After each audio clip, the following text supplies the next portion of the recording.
Hello and welcome to our video on what to do with troubled kids like Mark. Hope you watched first video, or any troubled person in general. It can be easy to feel overwhelmed and unsure of what to do when faced with a difficult person, regardless that person is a teenager or grown adult.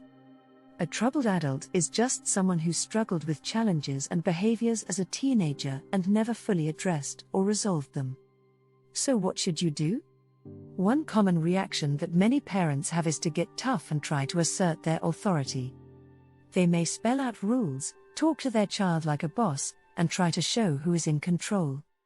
However, times have changed and what worked in the past may not work now. Additionally, what worked with a 5-year-old may not work with a 13-year-old. Often, this approach only leads to more conflict and makes the situation worse. So, what can you do instead?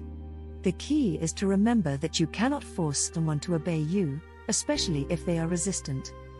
Instead, it's important to try to understand the underlying causes of their behavior and work with them to find solutions. This may involve seeking the help of a therapist or counselor, setting boundaries and consequences, and showing love and support.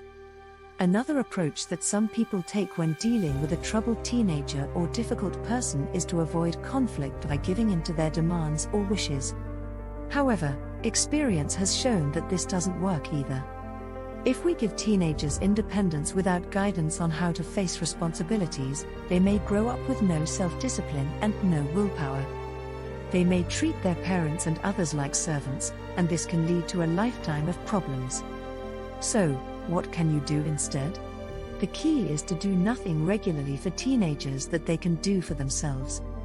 This includes things like cooking their own meals, doing their own laundry, and managing their own schedules. By giving them the opportunity to take on these tasks and responsibilities, you can help them develop the skills and confidence they need to become independent, self-sufficient adults. Of course, this doesn't mean you should completely abandon your role as a parent or caregiver. It's important to provide support, guidance, and structure as needed. But by allowing your teenager to take on more responsibility and make their own decisions, you can help them develop the skills and self-discipline they need to succeed in life. Also remember that you cannot force someone to obey you, especially if they are resistant. Instead, it's important to try to understand the underlying causes of their behavior and work with them to find solutions. Setting boundaries and not saving from natural consequences, and at the same time showing love and support. If you're struggling with a troubled person in your life, we encourage you to watch our next episode for tips and strategies on how to effectively deal with this challenging situation. Thank you for watching.